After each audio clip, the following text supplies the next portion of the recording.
Baik, kita mulai ya pertemuan kita di siang hari ini. Bismillahirrahmanirrahim. Assalamualaikum warahmatullahi wabarakatuh. Waalaikumsalam warahmatullahi wabarakatuh.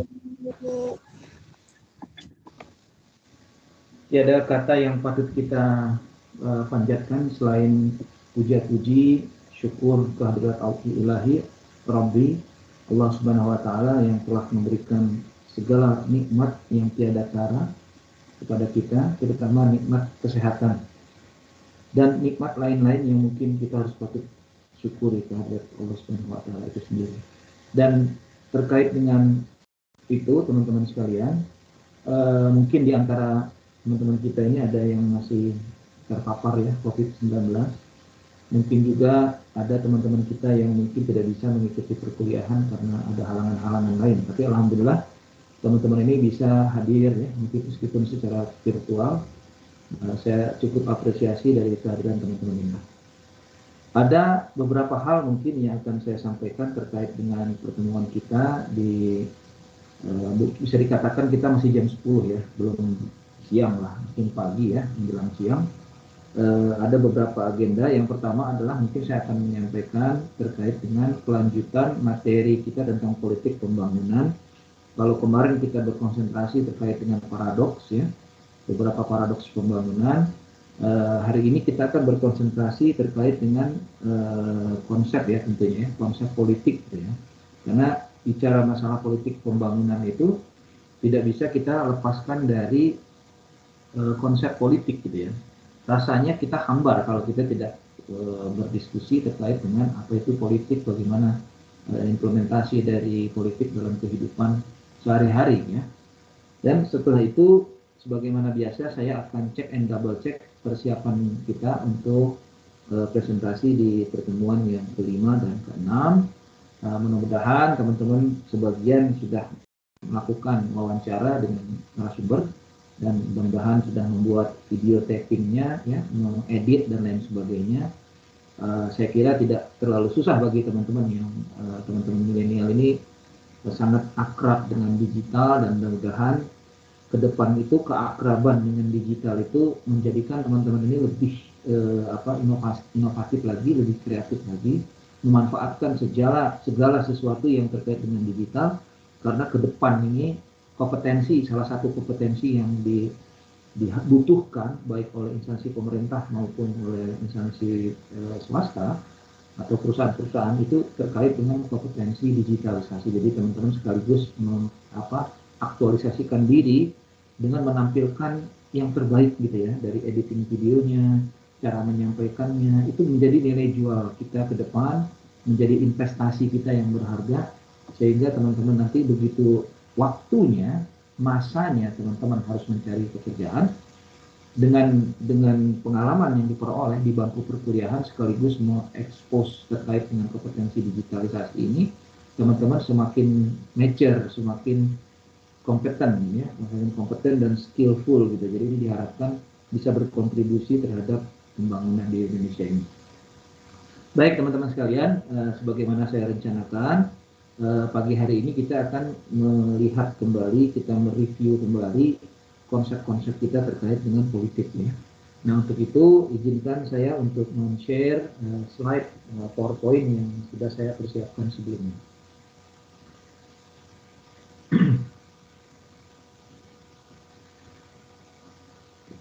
Ini sudah direkam ya, Punten, sudah ya? Saya tadi lupa mencet, kayaknya udah ya. Bentar. Ya, Pak. Saya tuh kadang lupa gitu. Nanti gini ya teman-teman, kalau sebentar.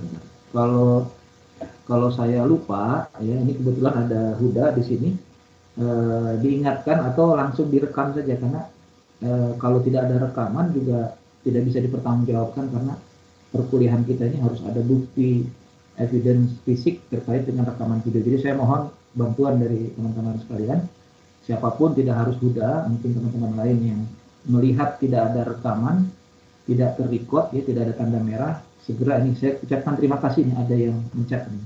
Kalau saya udah lupa tadi, nggak ini, baru saya lihat tuh udah 10 menit saya baru ingat belum direkam, tapi alhamdulillah sudah ada yang teman-teman yang membantu ya. Baik, sebentar saya share slide PowerPoint tentang politik ya.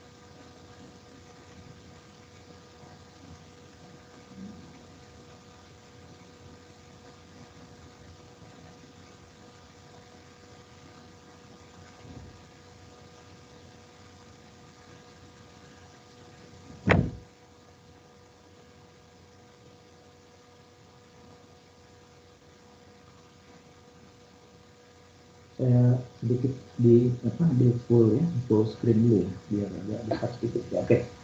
Baik teman-teman, judulnya adalah konsep politik dan sistem politik ya.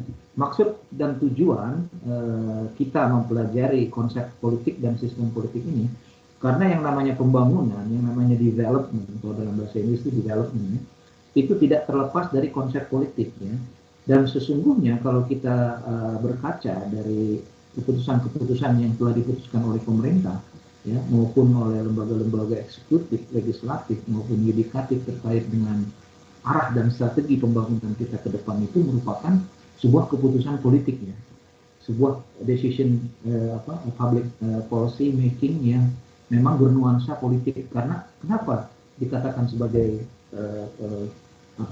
keputusan politik yang harus kita pelajari, itu nanti satu demi satu kita akan bedah dalam perkuliahan kita di pagi hari itu. Namun ada beberapa hal mungkin yang harus kita diskusikan ya. Seperti biasa, sebelum saya memasuki penjelasan dari saya sendiri, saya ingin teman-teman berpendapat nih. Jadi berargumen melatih kita untuk berpendapat lah, memberikan satu view pandangan apa itu namanya politik ya. Sebelum nanti kita bahas. Nah, kita tidak harus mencari definisi-definisi politik ya dalam buku-buku, dalam jurnal ataupun dalam internet ya, googling gitu segala macam. Kira-kira aja dalam benak kita ketika kita melihat kata politik atau mendengar atau apapun yang kita jumpai dengan kata politik ini, kira-kira apa yang kita akan pelajari gitu dalam konteks politik. Kira-kira siapa yang bisa memberikan pendapatnya?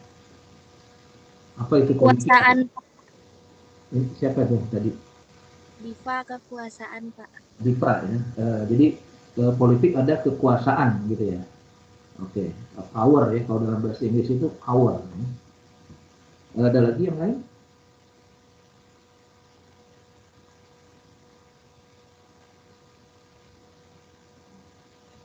Apa itu politik sih gitu? Kalau di warung-warung kopi nih, teman-teman mahasiswa di kafe-kafe gitu, kadang di samping pembicaraan mengenai anak-anak muda, kadang anak-anak muda juga menyinggung persoalan perpolitikan kita ya, perpolitikan di Indonesia gitu.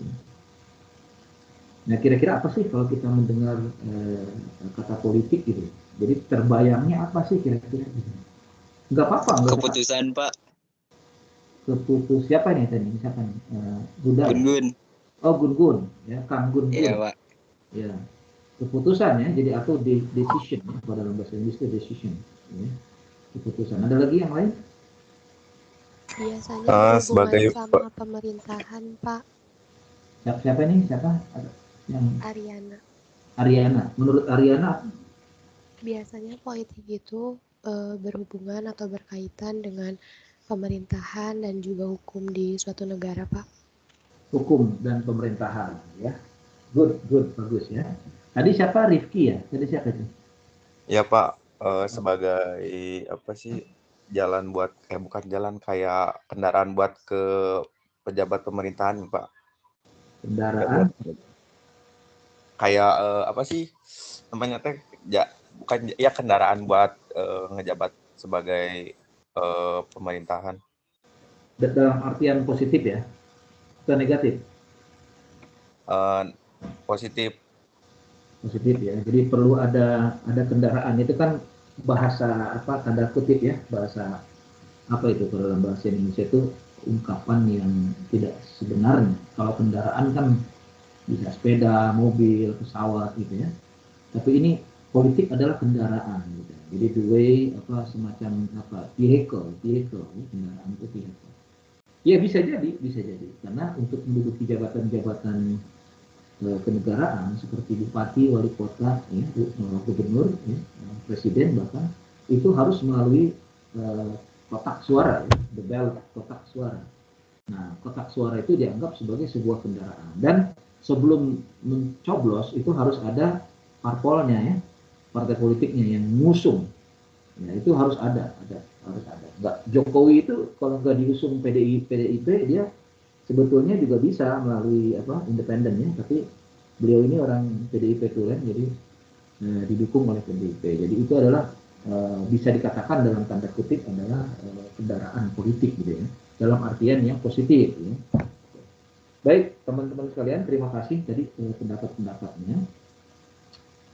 Secara etimologis mungkin kita perlu mempelajari secara ilmiah apa isu politik, berasal dari mana kata politik itu, dan apa sebetulnya konotasi dari politik itu sendiri ya. Kita lihat di sini dari slide berikutnya. Ya, ini sebetulnya kata politik itu lebih tua dari saya, lebih tua dari teman-teman gitu ya. Sejak munculnya apa kalau saya perkirakan ya, kalau kita perhatikan dari Aristoteles ini, mungkin sejak munculnya manusia itu mulai beranak pinak, mulai berkomunitas gitu ya, itu sudah ada, politik itu sudah ada ya. Cuma persoalannya politik di level yang lebih skupnya lebih spesifik lagi gitu ya. Kalau sekarang kita hidup dalam negara modern ya, negara modern ya. Namun demikian sebelum Indonesia merdeka, jauh sebelumnya itu konsep negara itu sudah ada ya.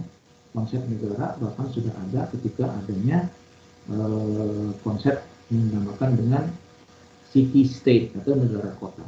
Nah, inilah kata-kata politik itu sebetulnya berasal dari kata polis ya. Polis itu dalam bahasa Yunani dikatakan sebagai the city of the state, jadi kota, negara kota gitu ya.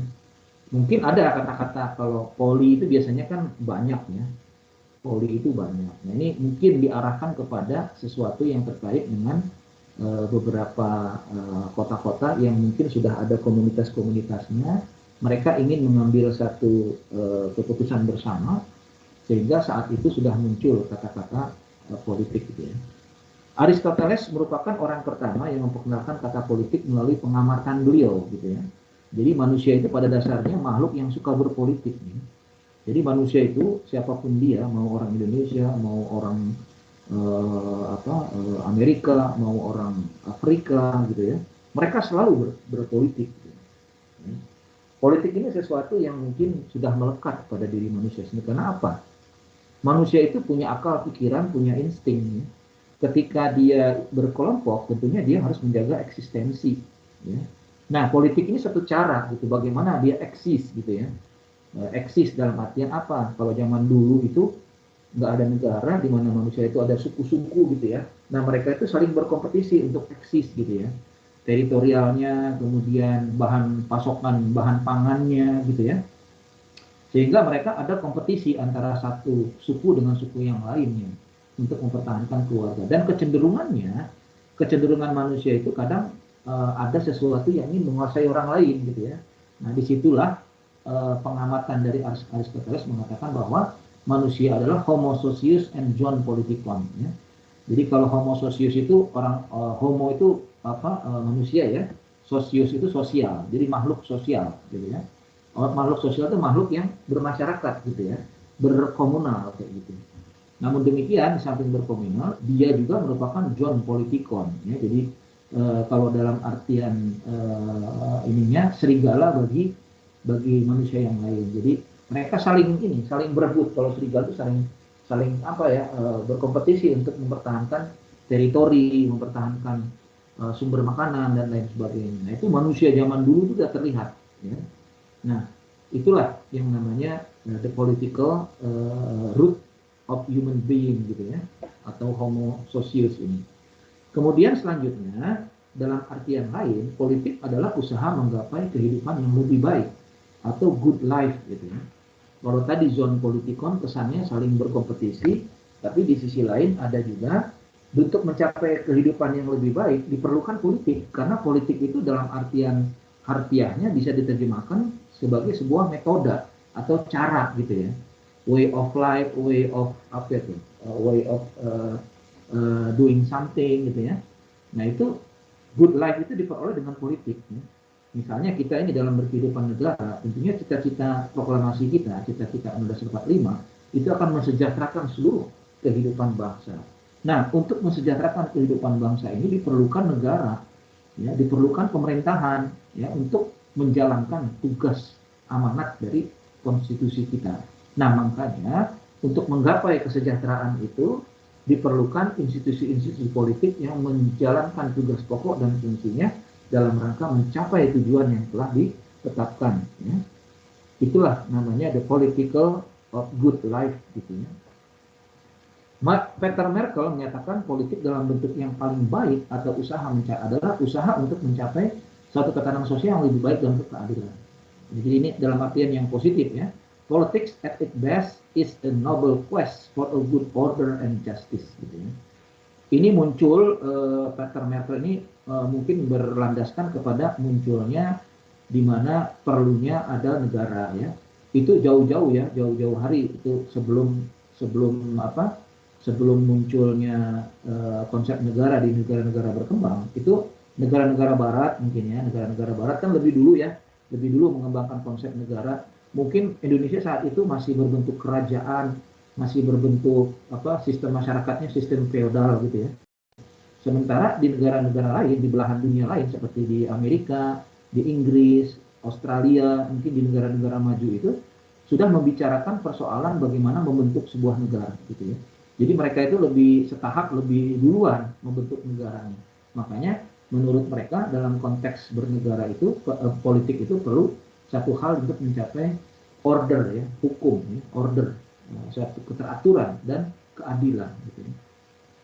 Kemudian selanjutnya dalam pengertian yang negatif ya, dalam ekstrim kiri, ekstrim kanan tadi, sekarang ekstrim kiri dalam negatif, satu kontinum lagi mengatakan bahwa politik adalah perebutan kekuasaan. Ya. Kalau tadi Vida mengatakan adanya kekuasaan, memang betul politik itu konotasinya dengan kekuasaan. Dan di sana adanya perebutan, orang berebut bertarung, ya, dalam sebuah kompetisi, dalam sebuah kontestasi itu dikatakan sebagai politik. Ya. Untuk apa kekuasaan direbutkan?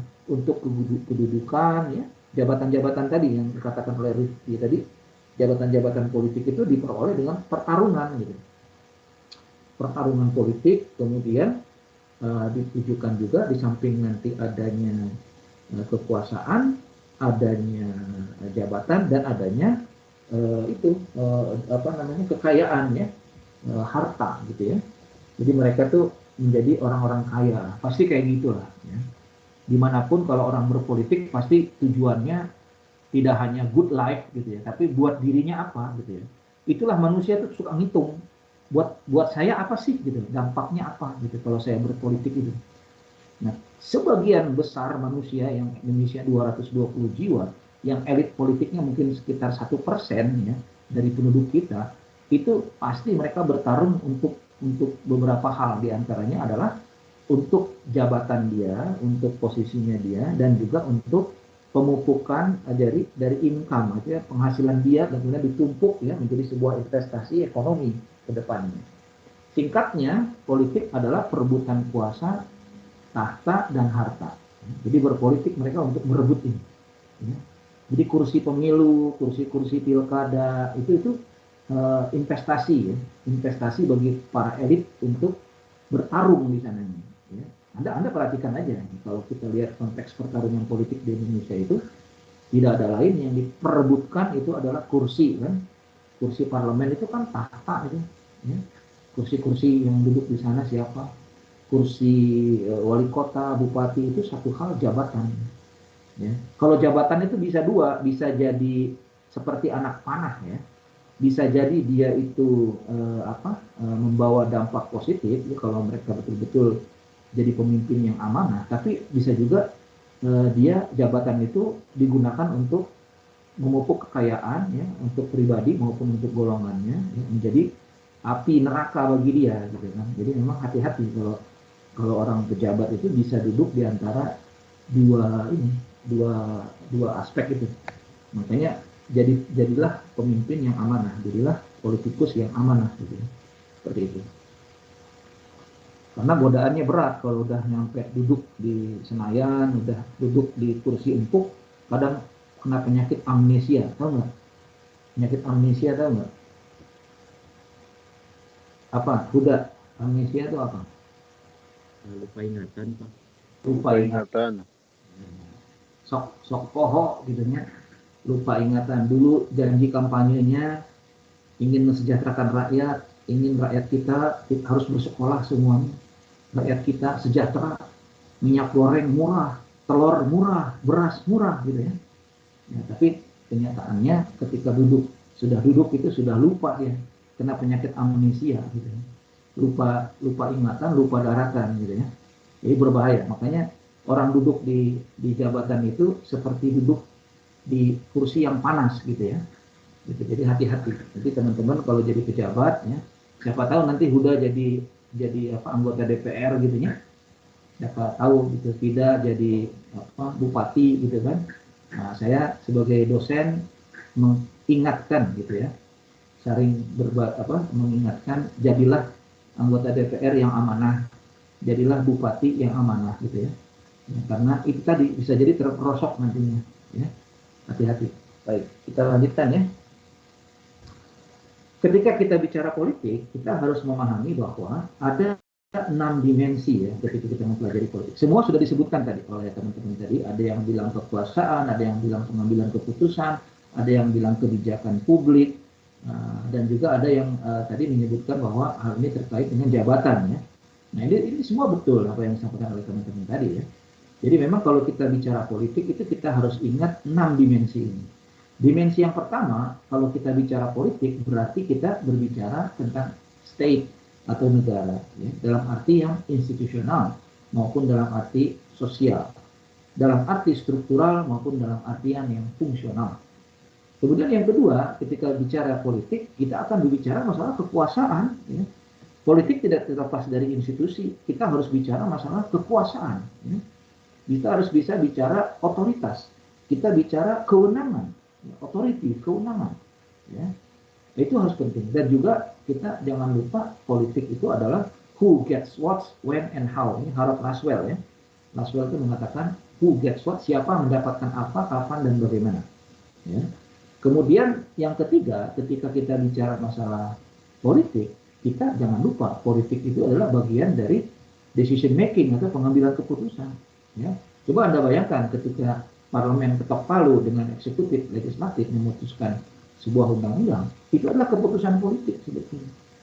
Misalnya undang-undang cipta kerja, undang-undang pendidikan, itu memang substansinya tentang tenaga kerja. Tapi keputusan itu ketika diputuskan oleh lembaga-lembaga negara, dia menjadi keputusan politik.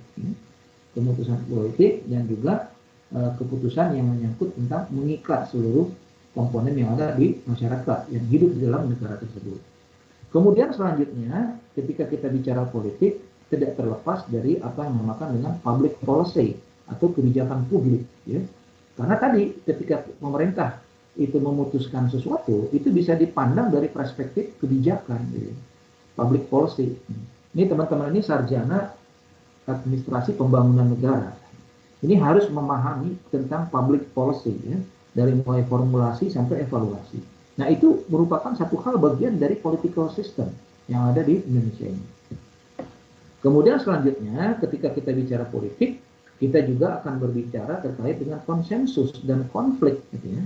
Bagaimana memecahkan konflik untuk mencapai konsensus. Ya. Seperti kasus-kasus yang ada di negara kita. Ya. Kita jangan lupa bahwa Indonesia berdiri sejak tahun 1945 tidak terlepas dari konfliknya, konflik bersenjata maupun konflik-konflik sosial, baik konflik yang sifatnya vertikal maupun horizontal. Yang mungkin teman-teman pahami, yang belum lama terjadi di Indonesia ini, ada kasus misalnya gerakan Aceh Merdeka ya, di Aceh gitu ya.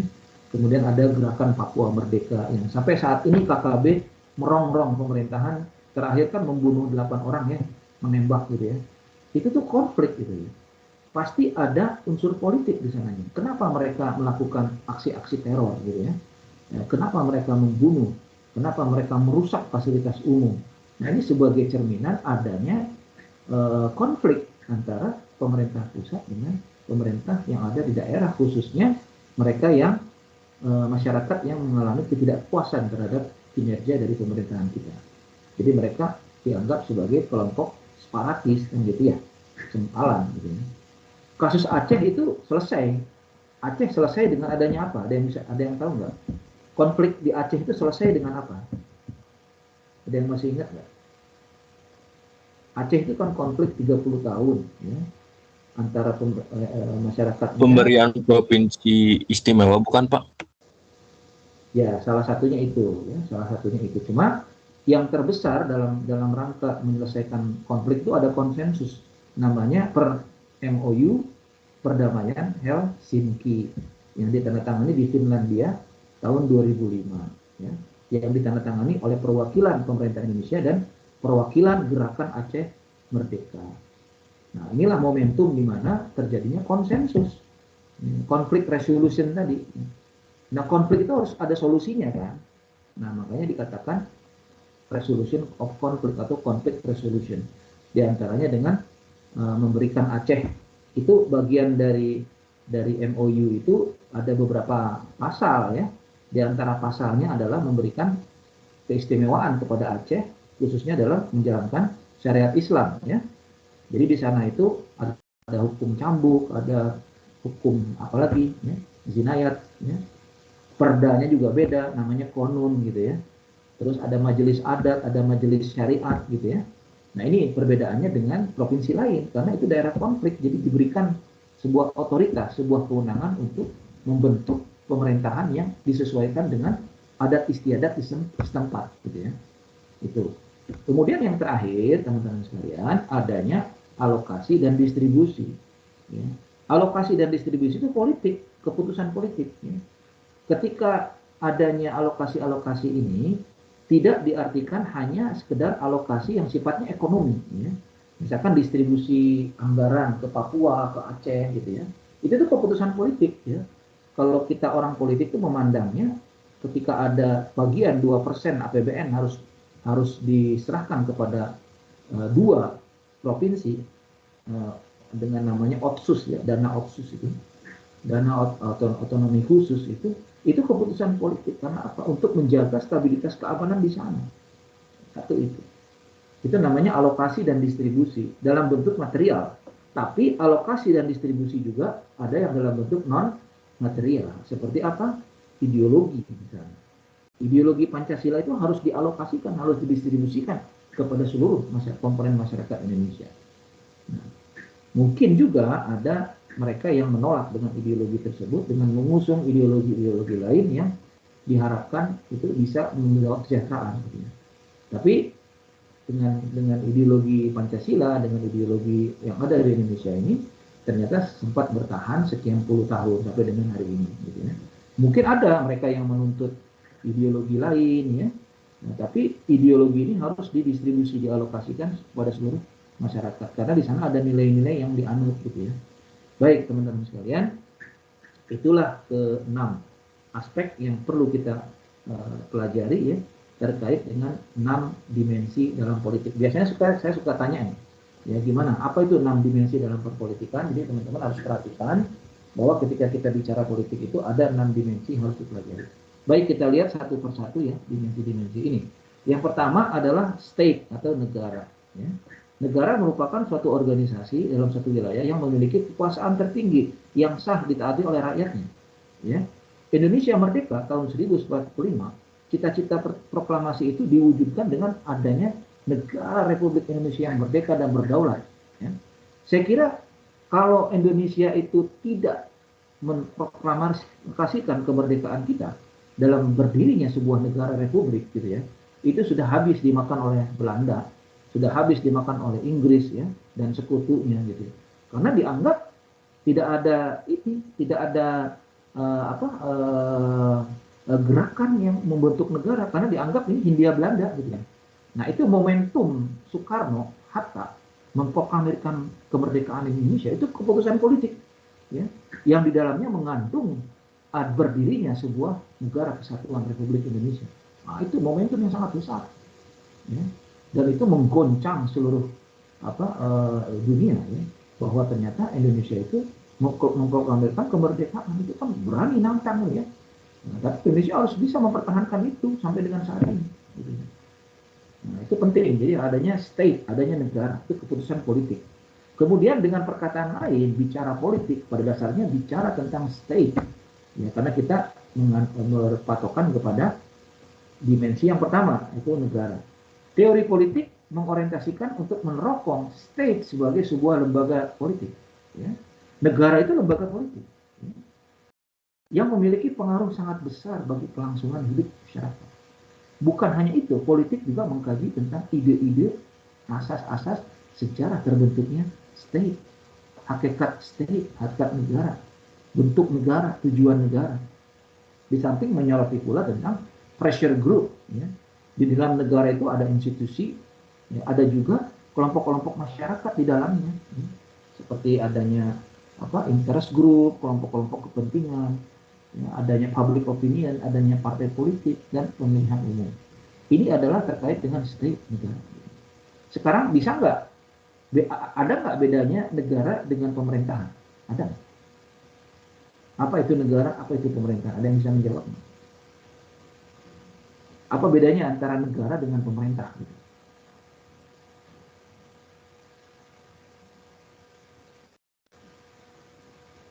Ini harus kita bedakan sedikit ya, meskipun pemerintah itu bagian dari negara kan.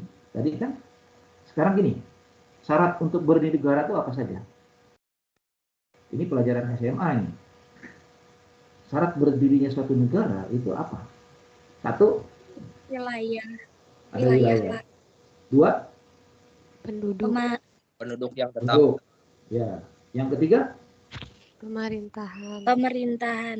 nah, ya, dengan 3 unsur ini otomatis sudah bisa dikatakan sebagai negara. Nah, kita kembali tadi state dengan pemerintahan. Gitu. Ya, pemerintah itu siapa? Pemerintah itu siapa? Yang mengatur, Pak, mengatur negara. Yang mengatur negara berarti ada aktornya ya, ada aktornya ya, ada aktornya. Nah, ini istilah negara dengan pemerintah itu kadang tumpang tindih ya. Ada menyebut tentang state itu negara yang merupakan satu satu kesatuan ya, satu kesatuan masyarakat yang luas gitu ya. Nah, itu kalau negara itu bedanya dengan pemerintahan itu, salah satu bedanya itu kalau negara kita bicara state itu luas gitu loh. Bukan hanya pemerintah yang kita bahas ya. Kalau pemerintah itu kita pemerintahan ya, mungkin kita bicara masalah yudikatif ya, eksekutif dan legislatif ya, institusi pemerintahan gitu. Tapi sebetulnya ketika kita bicara negara, kita harus bicara ideologi, kita harus bicara haluannya, bicara bentuk negaranya, kita harus bicara masalah asas-asas berdirinya negara. Jadi sangat luas gitu. Nah, jadi kalau kita bicara negara itu otomatis ini satu komponen yang sangat besar gitu ya. Itu beda yang nanti kita bicarakan lah, karena terlalu panjang nanti kalau kita membahas terlalu panjang kait dengan negara dan pemerintahan ya, nanti kita singgung dalam perkuliahan selanjutnya. Roger Sutton mengatakan bahwa di Introduction to the Politics mengatakan bahwa ilmu politik mempelajari negara, tujuan-tujuan negara, lembaga-lembaga ya, yang ada dan hubungan negara dengan warganya atau hubungan antara negara. Ya. Ini kalau negara ini rasanya satu hal yang besar dan memang kita ini merasa berbangsa dan bernegara gitu ya. Kita ini menjadi satu kesatuan. Kita ini bangsa, kenapa? Diikat oleh bangsa Indonesia gitu ya. Beraneka ragam ya, suku dan bangsa, tapi kita merasa kita hidup di negara kesatuan Republik Indonesia. Kalau pemerintahan itu bisa berganti. Ya. Nanti hari ini Jokowi, mungkin tahun 2 tahun yang akan datang mungkin bukan Jokowi lagi atau siapa gitu. Pemerintahan akan berganti, tapi negara Indonesia itu tetap negara yang ada misalnya ya. Meskipun nanti kalau kiamat kubro ada ya hancur semua bumi ini. Tapi paling tidak negara kita sudah eksis selama 72 tahun gitu ya. Jadi kita harus mempertahankan itu. Kalau pemerintahan mau berganti-ganti, aktornya pensiun gitu ya. Negara ada pensiunnya enggak? Kecuali negara itu sudah dianeksasi oleh negara lain atau negara itu udah bubar gitu loh. Kayak Uni Soviet bubar menjadi Rusia gitu ya. Negara-negara kecilnya itu pada berontak, diantaranya Ukraina gitu. Ukraina yang akhirnya berperang saat ini dengan induknya gitu. Induknya kan Uni Soviet itu ya.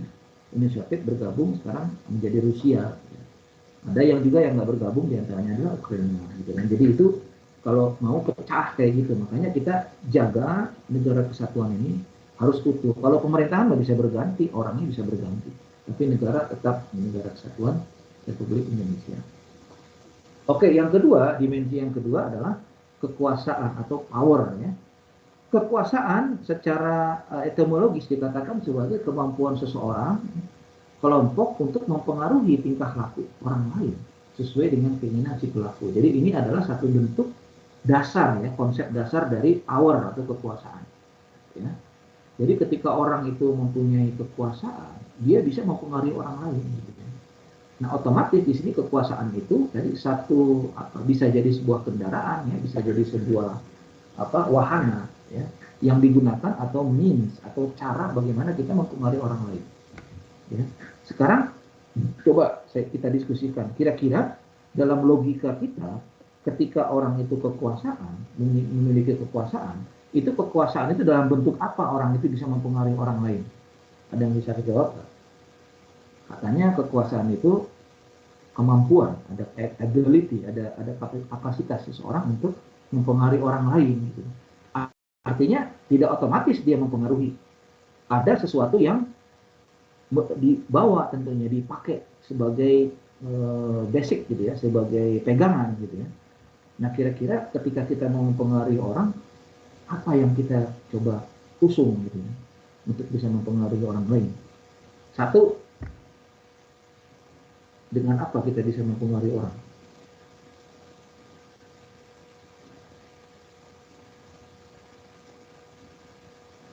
Ada yang bisa jawab nggak?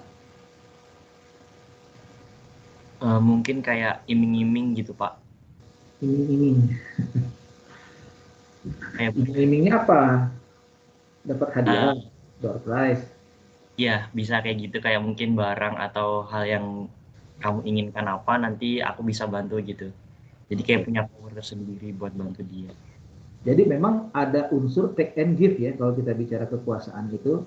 You beri apa? Manusia memang nalurinya kayak gitu. Jadi itu satu hal yang manusiawi, kalau adanya kekuasaan itu memang satu hal yang manusiawi. Nah tadi iming-iming lah, kita anggap iming-iming itu kita terjemahkan dalam bentuk ekonomi ya, gitu ya. Dalam hal yang konsep gitu ya. Ekonomi itu bisa uang, bisa apa lagi, jabatan gitu ya. Bisa ya harta ya, apa segala macam. Itu orang bisa mempengaruhi dia gitu ya. Mungkin yang kedua tidak hanya ekonomi, mungkin dari status sosial ya. Status sosial juga bisa ya, misalnya ketika di situ di masyarakat tertentu, apalagi masyarakat kita mungkin ya, yang terdiri dari berbagai suku bangsa, apalagi strata, kita punya strata sosial ya di masyarakat. Kalau di Bandung ini saya rasa sudah tidak ada lagi, sudah cair ya. Tapi kalau kita pergi ke misalkan ke Bali gitu ya, di Bali itu ada strata sosialnya gitu ya. Dia apa, made atau apa itu punya efek yang berbeda gitu ya. Semakin bawah stratanya, dia semakin powerless gitu ya. Tapi ketika strata dia Brahman gitu ya, tinggi gitu, itu berarti dia semakin powerful gitu.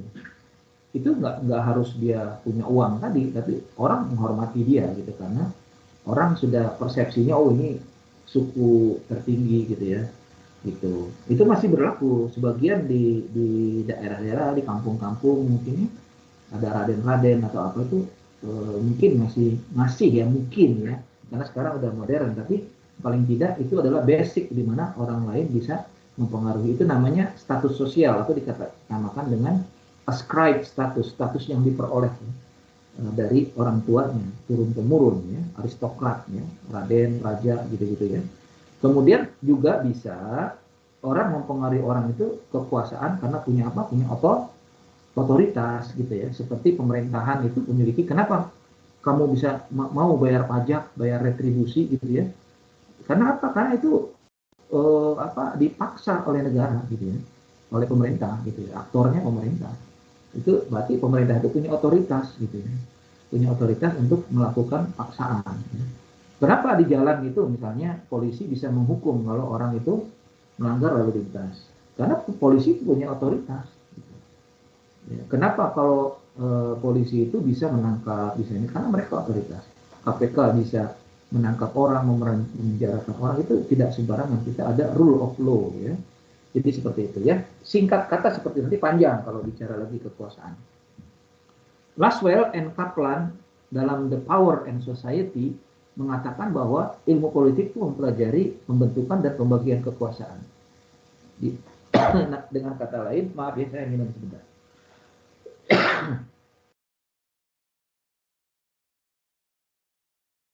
Jadi dengan kata lain adanya distribution of power. Masih ingat nggak Montesquieu itu? Montesquieu itu apa? Masih ingat nggak? Apa yang dimaksud dengan Montesquieu? Montesquieu itu orang Yunani yang membagi kekuasaan itu menjadi 3. Adalah kekuasaan legislatif, kekuasaan yudikatif, dan kekuasaan apalagi satunya? Legislatif, yudikatif, dan eksekutif ya, dibagi ya, the distribution of power. Jadi tidak ada lembaga negara yang dominan gitu loh. Semuanya ada distribusi kekuasaan, alokasi. Kemudian Robertson dalam The University Teaching of Social Sciences in Politik mempelajari kekuasaan dalam masyarakat, sifat hakiki, proses, ruang lingkup, dan hasil-hasil. Jadi luas kekuasaan itu tidak hanya menyangkut otoritas, tapi menyangkut berbagai macam dimensi-dimensi sosial yang ada di masyarakat. Fokus perhatian sarjana politik tertuju pada the power, perjuangan untuk mencapai kekuasaan, mempertahankan, melaksanakan kekuasaan, pengaruh atas orang lain, serta menentang pelaksanaan kekuasaan itu. Jadi ilmu politik itu mempelajari bagaimana kekuasaan diraih gitu ya. Makanya ada penelitian-penelitian yang terkait dengan ilmu politik, ini misalnya penelitian tentang pilkada, penelitian tentang pemilu, tentang birokrasi, tentang Mahkamah Konstitusi, banyak sekali dimensinya. Mungkin jutaan penelitiannya. Yang ketiga, ketika kita bicara politik itu bicara tentang decision making. Ya. George Mitchell dalam The Political Analysis and Public Policy menyatakan bahwa politik adalah pengambilan keputusan yang sifatnya kolektif, ya, atau pembuatan kebijakan umum. Ya. George Mitchell dalam Dutch mengemukakan bahwa politik adalah pengambilan keputusan untuk melalui sarana umum. Saya kira ini pengambilan keputusan itu luas, ya. Bisa pengambilan keputusan politik dalam memutuskan siapa pemenang pilkada, pilpres, pilek, gitu-gitu ya.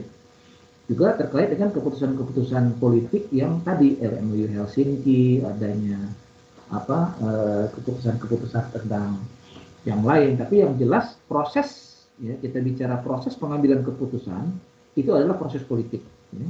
Nanti teman-teman akan saya jelaskan ketika kita memasuki konsep sistem. Nanti kita pelajari bagaimana keputusan itu diambil, kenapa dia berdimensi politik. Ya. Kemudian selanjutnya, dimensi selanjutnya adalah public policy, ya, kebijakan publik, ya, misalkan undang-undang cipta kerja, undang-undang tentang apapun, ya, dalam yang dikeluarkan antara lembaga eksekutif dengan lembaga legislatif, itu merupakan satu keputusan politik, ya. Sampai kepada hal-hal yang sifatnya peraturan-peraturan pemerintah yang harus ditaati oleh masyarakat, gitu ya. Itu merupakan satu kebijakan. Oke, pengambilan keputusan dalam kebijakan itu sebagai konsep ilmu politik melibatkan keputusan-keputusan yang secara kolektif mengikat seluruh warga negara. Ruang lingkup keputusan itu pun dapat terbatas hanya pada penentuan tujuan masyarakat, namun juga menjangkau keputusan-keputusan yang lebih luas. Ya. Aspek itu juga melibatkan masalah-masalah distribusi dalam hal distribusi ya, seperti who gets what, when, and how. Nanti kita jelaskan nanti pada perkuliahan berikutnya. Kemudian selanjutnya dimensi lain adalah kompromi dan konsensus atau resolusi konfliknya. Ini penting. Jadi politik itu bukan hanya terkait dengan decision making, tapi juga terkait dengan bagaimana menyelesaikan konflik. Gitu ya. Konflik itu tidak bisa dihindari karena di masyarakat pasti ada yang bertentangan. Indonesia ini suku-sukunya banyak, ya. Ada orang Sunda, ada orang Jawa, ada orang Papua, gitu ya. Sehingga pasti dalam masyarakat itu terjadi namanya clash, gitu ya. Kepentingan-kepentingan itu sangat banyak sekali, ya. Nah ini penting teman-teman, meskipun kita sudah punya konsensus, ya, Undang-Undang Dasar 45, Pancasila, kita sudah mempunyai struktur organisasi bernegara, tapi kenapa masih ada ribut gitu loh, masih ada konflik gitu loh. Kira-kira apa jawabannya?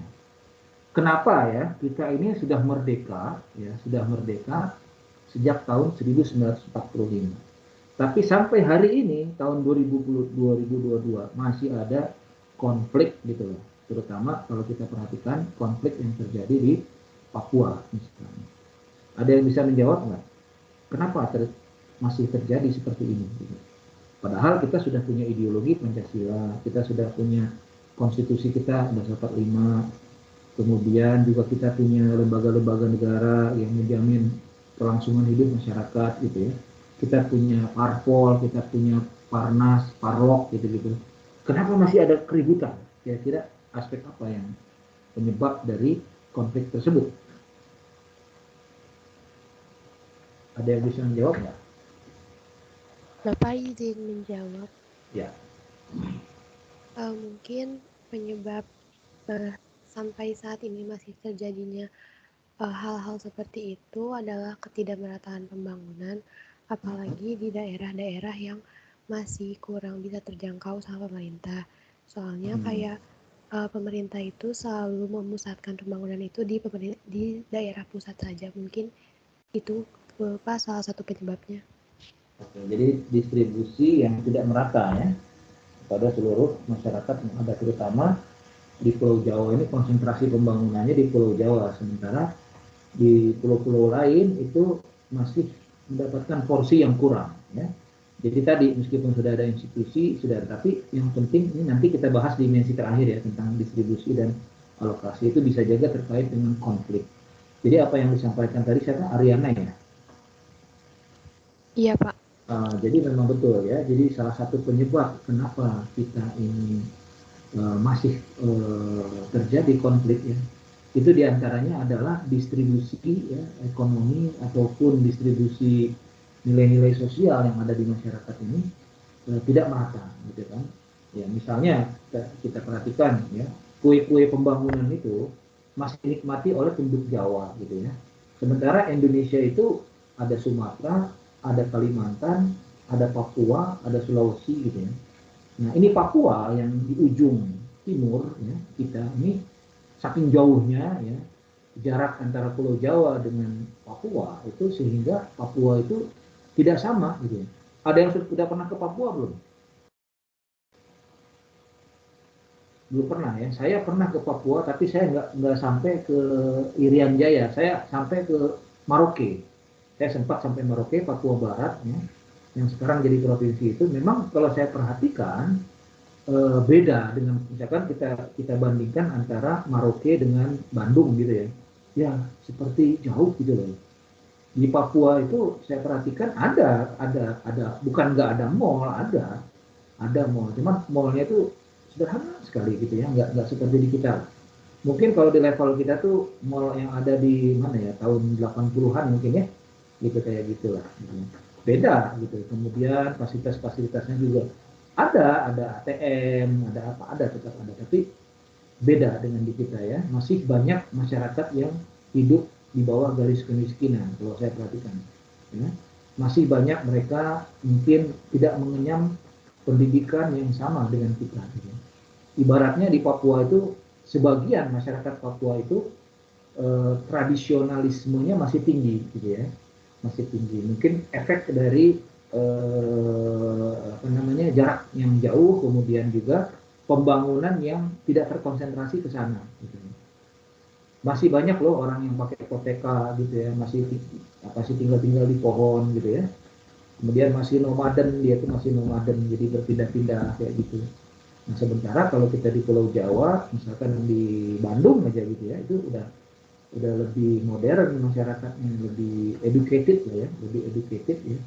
Dan di sana itu masyarakatnya, sebagian masyarakat Papua sudah modern, sebagian lagi masih hidup di bawah tradisi yang begitu kental gitu ya. Dan mereka jauh dari sentuhan teknologi, informasi, dan lain sebagainya. Tapi mereka adalah masyarakat Indonesia juga, yang menjadi tanggung jawab negara untuk bisa mendistribusikan, ya, mengalokasikan sumber daya yang ada, baik sumber daya ekonomi maupun sumber-sumber daya lain yang diperlukan dalam rangka membangun Papua. Ya. Jadi teman-teman, sekaligus tadi sudah kita singgung ya, antara konflik dengan pembagian alokasi dan distribusi baik nilai maupun ekonomi gitu ya. Jadi teman-teman perlu perhatikan ya, pembangunan itu tidak hanya butuh ideologi. Ya. Pembangunan itu tidak hanya butuh adanya lembaga-lembaga negara, tapi pembangunan itu butuh ekonomi gitu. Ya. Coba yang bikin ribut tuh apa sih? Gitu. Ributnya Aceh dengan Indonesia itu apa sih? Gitu, yang diributkan gitu loh. Sampai perang selama 30 tahun gitu loh, antara Aceh merdeka dengan pemerintah Indonesia. Yang diributkan itu apa gitu loh. Ujung-ujungnya apa sih yang diributkan gitu. Saya pernah tinggal di Aceh cukup lumayan, 3,5 tahun saya dinas di sana. Saya perhatikan masyarakat Aceh, saya perhatikan kehidupan masyarakat di sana, saya perhatikan konflik yang terjadi, sehingga saya bisa membuat disertasi. Ya, disertasi saya dokter saya itu tentang Aceh. Ya. Jadi saya tahu betul bagaimana perjuangan masyarakat Aceh, kenapa terjadi konflik antara pemerintah Indonesia dengan pemerintah Aceh, dimensi-dimensi konfliknya apa saja. Memang dimensinya banyak, tapi dimensi yang paling kental adalah dimensi ekonomi. Ya, marah karena distribusi tadi. Ya. Ya. Aceh itu kaya dengan emas, Aceh kaya dengan gas, sumber daya alam lainnya. Saat itu tahun 70-an berdiri namanya PT Arun ya. PT Arun di Lok Sumawe itu dia menyedot gas yang ada di bumi ini, kemudian gas itu ternyata dikuasai ya oleh pemerintah pusat khususnya gitu ya, dengan bekerja sama dengan Mobil Oil gitu. Mobil Oil itu perusahaan Amerika gitu. Nah di sana ada juga orang Aceh itu ingin ya, keinginannya mereka itu pembagian alokasi dari sumber daya alam itu 70-30, 70 ke Aceh, 30 ke pemerintah Indonesia. Tapi yang terjadi dibalik, 70% ke pemerintah pusat, 30% hanya ke Aceh gitu ya. Dan yang kedua juga terjadi persoalan-persoalan terkait dengan politik identitas ya, terkait dengan identiti masyarakat Aceh, kemudian juga terkait dengan derasnya militerisasi ya, daerah operasi militer yang selama kurang lebih 30 tahun di Aceh itu. Bayangkan coba, 30 tahun dalam tekanan militer. Itu satu hal yang membuat traumatik insiden bagi masyarakat Aceh. Tertekan 30 tahun itu. Karena masif militerisasi menyebabkan adanya tindakan-tindakan opresif terhadap masyarakat Aceh. Jadi 3 hal ya. Adanya ekonomi gitu ya, distribusi ekonomi yang tidak merata, kemudian alokasi sumber daya ekonomi yang tidak merata, kemudian yang kedua adanya kurangnya pengakuan terhadap identitas. Ya. Dan ini juga yang menyebabkan Papua itu marah. Ya. Jadi teman-teman jangan hal ekonomi aja, tapi identitas itu penting, pengakuan. Sekarang orang Papua kalau tidak diaku sebagai orang Indonesia pasti marah kan? Marah nggak kira-kira orang Papua kalau nggak diaku dia orang Indonesia? Apa yang terjadi? Mereka ingin merdeka kan gitu. Karena pengakuan itu penting gitu. Sebagai sebuah suku bangsa yang itu berbeda-beda, tapi dia Indonesia, itu kita akui bahwa Papua itu kulitnya memang berbeda dengan kita, wajahnya berbeda, rambutnya berbeda, budayanya berbeda, kehidupan sehari-harinya mungkin agak sedikit berbeda, tapi kita harus ada pengakuan bahwa mereka adalah orang Indonesia. Ya. Marahnya orang Papua salah satunya. Saya itu pernah sekolah di Australia, mengambil doktor, ya, mengambil master di sana, suka ketemu orang Papua, bahkan teman satu ruangan saya itu orang Papua. Saya sering ngobrol dengan dia, kenapa orang Papua itu marah gitu ya. Nah, salah satunya adalah identitas tadi. Ya. Papua itu dianggap nggak dianggap orang Indonesia gitu loh, dianggap alien, orang asing gitu loh di negeri sendiri. Jadi itu membuat mereka marah. Di samping tadi adanya mungkin alokasi distribusi yang tidak merata. Ya. Nah, kemudian yang terakhir terkait dengan perpolitikan itu samping identitas ya, kemudian adanya ekonomi ya, yang juga ini terkait dengan hal yang menyangkut dengan militerisasi yang akut ya, yang terjadi di Aceh. Nah, di Papua ini masih mending, Papua masih soft kalau saya perhatikan. Kalau militer Indonesia mau bertindak secara tegas, operasi militer, habis itu KKB itu. Dalam 2 kali 24 jam habis itu KKB itu. Karena Indonesia punya tentara yang terlatih. Indonesia punya darat, laut, udara. Habis Papua merdeka. Tapi kan nggak bisa kayak gitu, namanya pembunuhan massal nantinya gitu ya. Ya kita harus dekati dengan upaya-upaya apa, negosiasi, ya, kompromi, itu tuh penting. Ya, Aceh itu bisa diselamatkan ya, dari Aceh merdeka itu karena adanya konsensus, adanya upaya-upaya yang sifatnya soft diplomasi gitu. Militernya dikurangi, kalau semua dihajar supaya seperti harus nurut gitu ya, dengan dipukulin gitu ya, itu nggak mungkin lah. Nah ini masih muda semua nih, masih muda teman-teman.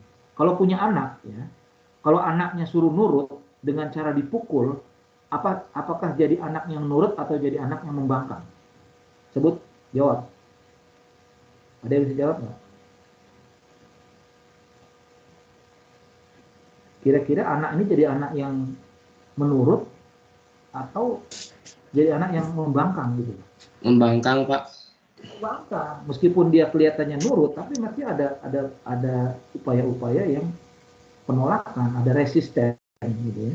Sama kalau Aceh diperlakukan militer terus-menerus ditekan, itu pasti ya, meskipun mereka pasti kalah dengan persenjataan militer kita. Tapi nggak mungkin lah kita lakukan operasi militer secara besar-besaran gitu, dibom kayak Ukraina habis gitu ya. Kalau nih kita sedikit ya menyinggung politik internasional ya, terkait dengan Ukraina kan habis di bumi hangus itu, ya. Itu tindakan militer yang paling dahsyat di era sekarang gitu loh, era digitalisasi, era humanis katanya, era apa, tapi sekarang kan kayaknya berbalik seperti zaman dahulu ya, di mana adanya agresi militer, adanya penyerangan, penjajahan kayak gitu ya. Jadi ini manusia itu nggak bisa hilang meskipun ada PBB, kita punya konstitusi, hak asasi manusia, tapi sifat dasar penguasaan manusia itu tetap gitu ya. Nah ini memang jangan sampai terjadi Papua itu dihajar terus pakai militer gitu. Itu nggak bakal selesai. Harus ada upaya-upaya konsensus, harus ada upaya-upaya yang sifatnya itu bisa membawa perdamaian. Gitu ya. Harus ada, kalau dengan militer aja saya kira orang Papua nanti malah tidak memihak kepada NKRI, malah memihak kepada internasional seperti yang terjadi di Timor gitu. Kenapa Timor lepas? Kenapa Timor lepas tahun 99? Nah, itulah yang terjadi saat itu, di mana kita mengalami krisis ekonomi, kita mengalami krisis kepercayaan, lalu Timor Leste memihak pada internasional berupaya untuk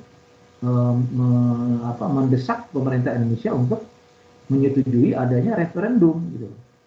Referendum itu kan keputusan politik, harus mengikut Indonesia atau menjadi negara merdeka, tidak dengan kekuatan militer gitu.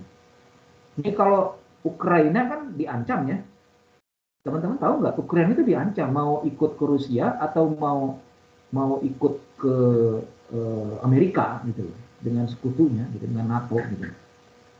Yuk macam-macam gua hajar kan gitu. Nah, ini kan bagian dari teritori, dianggap masih teritorinya Uni Soviet kan. Dari segi bahasa mereka menggunakan bahasa Rusia, dari segi kebudayaan Rusia kuat gitu, dan dari sisi teritori mereka menganggap ini adalah bagian dari Rusia gitu. Oh macam-macam ya, mau memihak ke Amerika gitu kan. Ini kan hanya Ukraina yang nakal gitu, anak nakal ini dihantam habis-habisan kan sampai dengan hari ini gitu kan. Dan ini saya cukup mengkhawatirkan ya teman-teman. Jadi kita berdoa mudah-mudahan ini tidak menjadi bibit-bibit untuk perang dunia ketiga ya. Ini yang saya khawatirkan. Saya sering bicara dengan keluarga, dengan teman-teman di dosen di sini. Yang saya khawatirkan ini konflik ini akan membesar gitu ya, seperti bola salju gitu ya, menggelinding menjadi besar gitu ya. Karena apa? Ukraina ini dia kiblatnya ke barat. Barat itu sekutu. Nah sekarang sudah diembargo nih Rusia, diembargo ya, keuangan lain sebagainya sudah macet. Nah, dia marah lagi, dia mengembargo lagi beberapa negara. Nah ini terjadi perang seperti ini, jangan sampai nanti kepada perang yang sifatnya sudah ke militer gitu. Ya, udah ngirim senjata, udah ngirim pesawat, wah tambah rame. Nanti Rusia bergabung dengan siapa? Rusia bergabung dengan siapa? Korea Utara kan? Bergabung dengan Cina. Gitu. Cina kan yang abstain itu di PBB itu.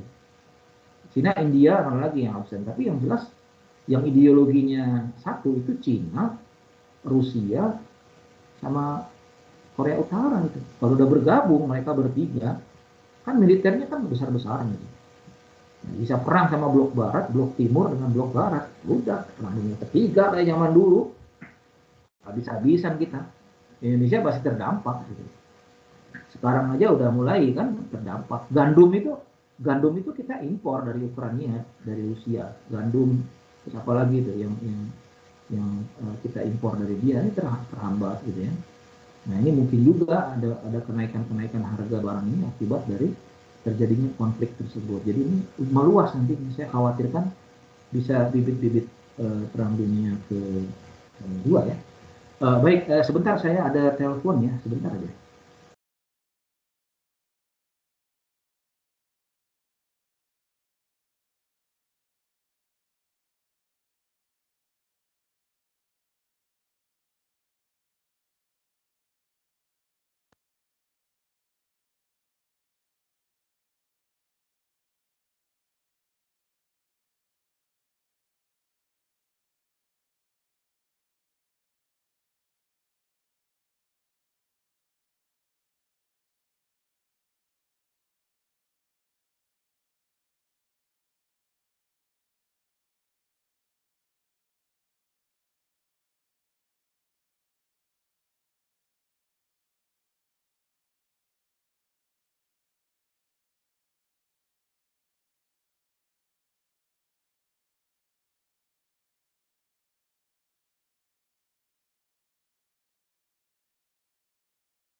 Oke, baik, kita lanjutkan teman-teman sekalian. Ini waktunya sekarang jam berapa?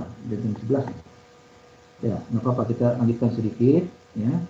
Kita lewat ya bidang ini, kita lewat juga ini, kita lewat ini, kita lewat ini. Nah, sekarang kita masuk kepada sistem ya, karena ada dua aspek kita belajari, politik dengan sistem politik ya. Nah, kita bicara sistem berarti kita akan berbicara sesuatu yang sifatnya itu saling keterkaitan antara satu dengan yang lainnya. Dalam bahasa Inggris, menurut Winardi, ya, sistem adalah the whole compound of several parts, keseluruhan yang terdiri dari berbagai macam bagian. Sistem menurut Winardi didefinisikan sebagai sebuah konglomerasi elemen-elemen atau bagian-bagian yang saling mempengaruhi, kadang-kadang secara positif dan kadang-kadang secara negatif, dengan tujuan untuk mencapai atau menciptakan sasaran tertentu yang dikehendaki oleh sistem yang bersangkutan. Pak Muji mengatakan bahwa sistem adalah sebuah kebulatan atau keseluruhan yang kompleks, terorganisir, suatu himpunan perpaduan hal-hal atau bagian-bagian yang membentuk suatu kebulatan, utuh, keseluruhan yang kompleks gitu ya. Nah ini teman-teman mungkin istilah sistem ini kita dengar, misalkan sistem pemerintahan, sistem ekonomi, sistem politik, sistem budaya, sistem apalagi itu kan istilahnya tuh kalau kita menggunakan sistem berarti ada sub-subsistem ya, ada struktur, ada subsistem, kemudian ada juga saling keterkaitan, ada dependensi dan lain sebagainya. Nah kalau memahami sistem itu jangan jauh-jauh kita lihat sistem budaya, sistem ekonomi, karena rumit di sananya. Coba kita perhatikan badan kita, tubuh kita ini. Ya, tubuh kita ini sebuah sistem. Ya. Manusia dikatakan memiliki rambut, kepala, adanya badan, ya, badan kita ini, ya. Ini karena dibentuk oleh sub-sub sistem yang ada di bawahnya, ya. Ada, kalau kita lihat bagian perut kita ada apa aja? Ada ginjal, ada paru, ada lambung, ada apa lagi itu ya.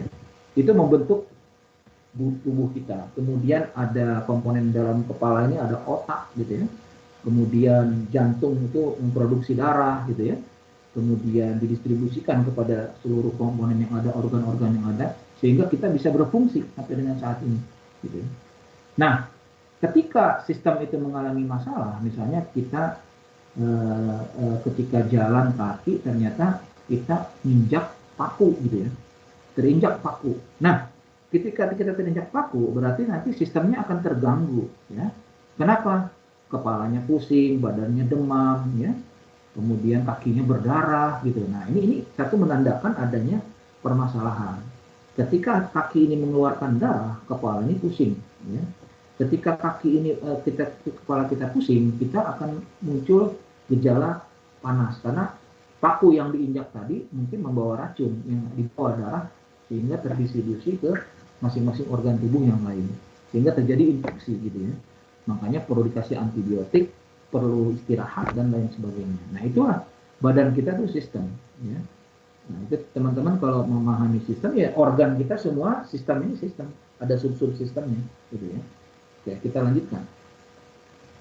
Menurut Karta Prawira, dalam artian sebagai suatu kesatuan, elemen, unsur, sistem memiliki unsur, komponen, dan bagian yang satu sama lain saling kait menarik. Masing-masing kohesif satu dengan yang lain sehingga totalitas unit terjaga utuh eksistensinya. Ciri-ciri sistem itu, yang pertama, sistem itu terbuka, ya, open. Ya. Dia open. Kayak kita nih expose terhadap lingkungan, ya. Kita nih, lingkungan fisik maupun non fisik ya. Kita terbuka, cuaca kita harus hadapi ya, karena kita terbuka. Kemudian yang kedua, sistem itu ada transformasi, ada perubahan. Kemudian ada memiliki mekanisme kontrol. Ya. Tubuh kita kalau dingin itu pasti akan menggigil ya. Akan menggigil. Kemudian kalau kita menggigil, kita artinya secara respon otak kita akan mencari cara untuk menghangatkan badan kita. Gimana caranya? Bisa pakai heater, bisa kita matikan AC, kita matikan kipas angin, ya. Atau kita menggunakan api, membakar tungku api, itu untuk kita mencari akal bagaimana kita bisa merespon dari kondisi lingkungan. Kemudian menurut Arif, ciri-ciri sistem itu adanya tujuan, adanya boundaries, adanya batas, kemudian adanya interaksi dengan lingkungan, adanya subsistem, kemudian ada proses transformasi atau perubahan. Nah, sistem itu begitu. Jadi sistem itu tadi ya, tidak statis, dia itu dinamis, pasti akan berubah gitu ya. Sistem pemerintahan sejak zaman Orde Baru sampai dengan sekarang itu berubah. Kalau zaman dulu kita mempunyai MPR yang sebagai lembaga tinggi negara, ternyata strukturnya berubah, sekarang semua menjadi lembaga tinggi negara. Artinya ada perubahan ya. Kalau dulu tidak ada KPK, sekarang ada KPK. Kalau dulu tidak ada Mahkamah Konstitusi, sekarang Indonesia memiliki Mahkamah Konstitusi. Artinya kita ini berinteraksi dengan lingkungan, baik internal maupun eksternal, yang menumbuhkan hal-hal yang progresif dan perubahan gitu loh. Adanya perubahan. Itu salah satu cara bagaimana sistem itu eksis gitu loh. Sistem politik ini adanya gini, ketika adanya tuntutan dari masyarakat, ketika adanya masukan dari masyarakat, itu artinya menandai demokrasi kita itu tidak mati, masih tetap jalan gitu ya. Meskipun ada penekanan-penekanan, tapi intinya sebagai negara kesatuan Republik Indonesia kita masih eksis gitu. Sistem politik ya, menurut pendapat ahli ini merupakan alokasi-alokasi nilai, di mana alokasi nilai itu bersifat paksaan ya, namanya kita, namanya sistem politik itu pasti memaksa, adanya kewenangan, adanya alokasi dan lain sebagainya. Sama seperti tadi kita bicara masalah politik. Sistem politik juga dianggap sebagai pola hubungan antara manusia, ya, kekuasaan-kekuasaan, aturan, kewenangan. Ya. Yang ketiga, sistem politik merupakan sistem interaksi yang ditemui dalam masyarakat merdeka yang menjalankan tupoksi ya, bisa beradaptasi, bisa juga melakukan integrasi yang merupakan penyesuaian terhadap lingkungan sekitar. Baik, saya kira ini yang lain-lain ya secara apa namanya sistemik gitu ya. Yang namanya sistem itu memang adanya satu menandakan adanya satu kehidupan gitu, menandakan adanya kelanggengan, adanya keberlanjutan, ya, adanya sesuatu hubungan antara institusi-institusi yang ada dalam sistem politik dengan masyarakat kita. Oke, kita skip ya karena waktu, kita mungkin masuk kepada ini. Jadi kalau kita perhatikan skema ini, namanya sistem politik itu ada input, ada proses, ada output, ada feedback. Ya. Jadi teman-teman perhatikan ini. Ini sekarang saya suka tanyakan di UTS nih. Ya. Kalau kita terapkan dalam sebuah sistem itu, ya, di mana sistem itu ada keluarannya berupa decision atau policy, itu pasti akan melalui proses dulu. Ya. Jadi kalau kita bicara decision di sini atau policy yang merupakan output, gitu, kita tilik ke belakang, pasti ada prosesnya, ada proses politik sebelumnya. Ketika kita di sini ada apa namanya keputusan pemerintah berupa undang-undang gitu ya, atau keputusan pemerintah berupa peraturan, tentunya digodok dulu ya dalam kotak hitam ini, digodok di sini. Dan upaya penggodokan ini dasarnya adalah dari input. Ya. Inputnya apa? Inputnya adalah demand dan support. Ya. Nah, setelah itu masuklah input ini ke dalam proses mengeluarkan output. Nah, itu menandakan jalannya kehidupan berpolitik. Ya. Kemudian output ini akan menjadi feedback. Ya. Menjadi feedback terhadap input. Jadi seperti roda berputar, circle. Nah, kalau circle ini sudah nggak jalan, menandai matinya demokrasi, matinya sistem politik. Ya. Kalau sekarang ya masih berjalan Indonesia ini. Ya. Misalnya, nanti kadang saya suka tanyakan ya, coba mahasiswa menggambarkan skema ini dengan memberikan contoh sebuah kebijakan. Ya. Nah, misalnya saya kasih contoh di sini Undang-Undang Cipta Kerja. Ya. Nah, Undang-Undang Cipta Kerja ini setelah mengalami proses penggodokan, dia harus direvisi kan selama 1 tahun oleh pemerintah. Nah, kok kenapa bisa jadi revisi? Tentunya ada tuntutan, ada input dari masyarakat yang digodok oleh political system, yaitu Mahkamah Konstitusi akhirnya mengeluarkan sebuah keputusan untuk merevisi dari Undang-Undang Cipta Kerja. Dan nanti setelah Undang-Undang Cipta Kerja ini direvisi, kemudian akan menjadi feedback. Ya. Dilihat lagi gimana masyarakat setuju nggak atau masyarakat itu menolak atau bagaimana. Ya. Nah, pasti dalam sebuah sistem ada yang menuntut, ya, ada yang menuntut untuk dilakukan perubahan, ada yang mensupport juga, artinya setuju dengan undang-undang tersebut. Ya. Nah, itu menjadi sebuah circle, ya, seperti itu. Nah, teman-teman bisa mencontohkan lain, misalnya kebijakan tentang apa, gitu ya, kebijakan tentang misalkan realokasi rumah susun, terus kebijakan tentang apa aja, ya, bisa minyak goreng, ya. Keputusan minyak goreng untuk diturunkan harganya dari 38.000 menjadi 28.000 itu keputusan politik, ya, di mana pemerintah memutuskan supaya masyarakat mematuhi gitu kan. Nah, outputnya itu, loh kenapa terjadi minyak goreng itu diturunkan harganya? Nah, ini karena adanya demand, ada tuntutan dari masyarakat, ya, yang masyarakat luas ingin mendapatkan harga yang terjangkau minyak goreng serta stok minyak goreng yang bisa terdistribusi kepada seluruh masyarakat Indonesia. Yang meskipun sampai dengan saat ini masih bermasalah, tapi paling tidak ada upaya untuk menurunkan harga, itu salah satunya. Kemudian selanjutnya ini sama ya, political culture, output, political system, input, ini salah satu dimensi lain dari politik ya. Dan ini yang terakhir teman-teman sekalian, ini secara luas juga bisa menggunakan skema seperti ini, adanya input, adanya proses, adanya output, adanya feedback atau umpan balik, itu sama. Tapi di sini dijelaskan lebih detail lagi, adanya sistem ekonomi, adanya dampak ya, adanya tidak hanya output tapi impact gitu ya, sampai ke impact pengukurannya.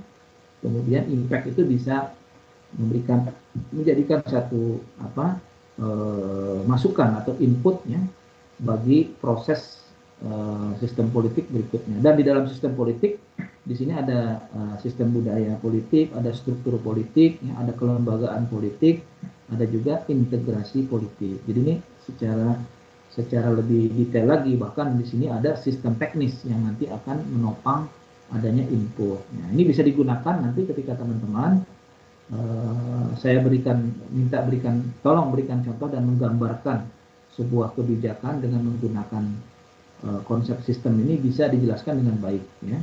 Mulai dari input, proses, output sampai dengan feedback serta aspek dari lingkungan yang berpengaruh terhadap jalannya roda dari sistem politik ini. Oke, jadi dengan tampilan dari slide ini yang terakhir, ya, ini menandakan ini nggak usah lah, ini aja yang penting menandakan bahwa berakhirnya materi kita tentang konsep politik ini, ya, konsep dasar politik dengan sistem politik, ya.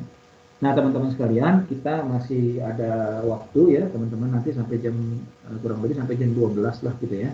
Namun sekarang setengah 12, jadi mungkin bagi teman-teman yang ingin bertanya atau ingin mengkonfirmasi, ya, silakan sebelum saya melanjutkan kepada agenda berikutnya, ya, agenda berikutnya. Silakan bagi teman-teman yang ingin bertanya, kita berikan waktu atau ingin konfirmasi, enggak?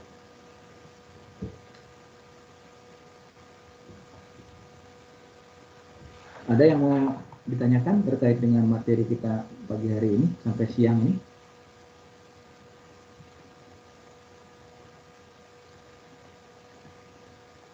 Baik, kalau tidak ada yang ditanyakan, saya akan beralih kepada agenda berikutnya, yaitu terkait dengan penugasan yang sudah saya sampaikan beberapa waktu yang lalu.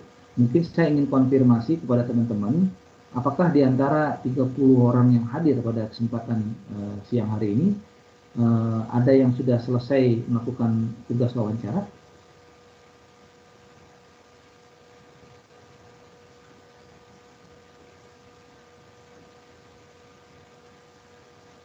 Halo?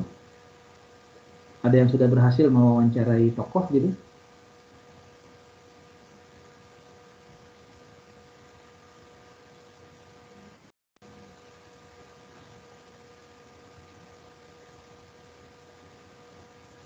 Atau gimana? Atau belum semua?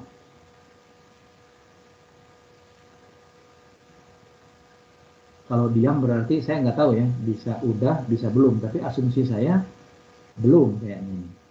Nah, kalau ada permasalahan, ya, terkait dengan pengambilan data saat wawancara, silakan, ya, kita diskusikan di kelompok, ya, di grup itu, supaya kita carikan solusinya. Karena saya selalu ingatkan di setiap pertemuan ini, karena ini sudah memasuki pertemuan yang ketiga, sedangkan untuk presentasi itu kita agendakan di pertemuan yang kelima, ya, pertemuan yang kelima dan keenam gitu. Jadi saya harapkan teman-teman ini 2 minggu ke depan itu, ya, sudah final gitu. Nah, waktu tidak terasa kan, udah 3 minggu dari penugasan awal pertemuan kita perdana, sekarang udah pertemuan yang ketiga. Saya harapkan minggu depan ini sudah mungkin sudah banyak yang bisa mewawancarai, ya, tokoh pembangunan. Saya kira kalau diendapkan nanti di hari H teman-teman belum siap, ya, nanti tidak bisa presentasi sehingga tidak bisa memperoleh nilai yang cukup untuk kelulusan dari mata kuliah politik pembangunan ini.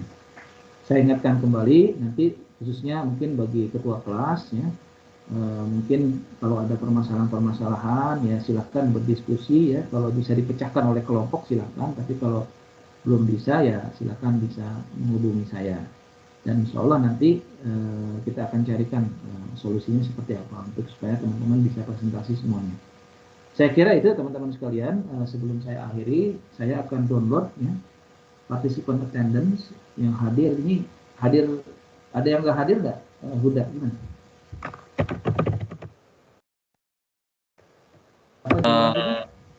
Kalau di tim saya cuma 30 orang, jadi kurang 1 orang, cuman nggak tahu siapa. Mungkin teman-teman bisa itu ngecek. Itu tadi keluar 1 kayaknya mungkin jaringan. Soalnya dari tadi jumlahnya 31. Oh iya. Berarti mungkin jaringan, ya. Hadir semua, ya, tadi, ya. Bapak izin bertanya terkait tugas. Oh iya, tugas ya. Mangga. Pak, gini kan, nah Ya. di tulisan PPT Bapak itu yang pertama boleh pakai PPT atau video. Nah, itu sebenarnya harus dua-duanya atau milih salah satu video atau PPT gitu, Pak. Jadi gini, Nah, itu untuk video itu biasanya kan ada yang nggak bisa ya. Ini kan konsepnya waktu awal-awal tahun 2021 itu ada yang nggak bisa bikin video. Tapi saya yakin di kelas ini masa sih nggak bisa gitu loh bikin video gitu ya. Jadi saya mewajibkan teman-teman ini dua-duanya bikin video dan bikin PowerPoint presentation juga. izin lagi ya Pak, masuk. Itu pertanyaannya itu kan bebas ya Pak ya kemarin Bapak ngomong. Nah, kebetulan Diva itu kan pengennya ngewawancarai guru gitu Pak, guru ABK gitu, guru ABK. Nah, terkait pembangunan pendidikan pada saat pandemi ini. Kalau itu nggak apa-apa ya Pak ya? Atau harus tokoh pembangunan politik? Nggak harus orang politik ya. Jadi kan sebagaimana saya sampaikan, itu tokoh itu tidak harus tokoh politik seperti mungkin ya kita kaitkan tokoh parpol atau juga bisa terkait dengan para pejabat politik seperti wali kota, bupati, ya bahkan pejabat birokrasi. Teman-teman bisa mewawancari RW, kan pembangunan itu tidak hanya pembangunan politik, tapi pembangunan ekonomi, pembangunan sosial, pembangunan kesehatan, pendidikan, kan luas ya. Jadi saya tidak kerangkeng gitu ya, tidak membatasi harus mewawancarai tokoh-tokoh politik gitu ya. Makanya mata kuliah ini kan mata kuliah bukan mata kuliah politik, tapi mata kuliah politik pembangunan ya. Jadi seperti itu. Jadi silakan jangan terpaku sama tokoh politik, tapi kita bisa memperluas jadi tokoh-tokoh tersebut. Bahkan teman-teman bisa mewawancari tokoh-tokoh adat, ya, tokoh-tokoh agama yang mungkin bisa berpengaruh di masyarakatnya, mempunyai kontribusi terhadap pembangunan. Dan daftar pertanyaannya silakan disesuaikan dengan konteks tokoh yang diwawancarai dan topik yang diwawancarai. Bahkan saya juga menyarankan kalau ada tokoh milenial bergerak di bidang startup misalnya dan memiliki kontribusi terhadap masyarakat sekitar, ya bisa menyediakan tenaga kerja, bisa memberikan satu peningkatan kompetensi bagi masyarakat, ya itu silakan saja. Jadi tidak terbatas pada hal-hal yang menyangkut perpolitikan kita, gitu ya. Saya kira itu teman-teman sekalian, saya sudah lakukan absen dan saya akan screenshot sebagai bukti dari kehadiran teman-teman. Ini kebetulan tadi ada 31 orang yang hadir, mungkin ada yang terpental ya, mungkin karena jaringan, sehingga jumlah yang hadir 29. Tapi tadi saya juga melihat ada 31, jadi asumsi saya tadi hadir semua. Baik teman-teman sekalian, itu yang bisa saya sampaikan pada kesempatan siang hari ini. Insya Allah kita akan bertemu kembali di pertemuan kita di minggu yang akan datang. Dan saya harapkan tugas-tugasnya sudah mulai bisa selesai gitu loh, jangan ditunda sehingga nanti pada hari H teman-teman ini bisa memaparkan hasil video tappingnya, hasil wawancaranya dalam bentuk video yang bagus gitu ya, ditambah dengan PowerPoint presentation yang mungkin bisa dijadikan patokan kita ketika kita menjelaskan baik kronologisnya maupun hal-hal yang menyangkut tentang topik dan profil dari tokoh yang kita wawancarai. Saya kira itu, apabila tidak ada yang ditanyakan lagi, mungkin saya tutup perkuliahan ini dengan mengucapkan billahi taufiq wal hidayah. Assalamualaikum warahmatullahi wabarakatuh. Selamat siang. Waalaikumsalam. Terima kasih. Terima kasih Pak.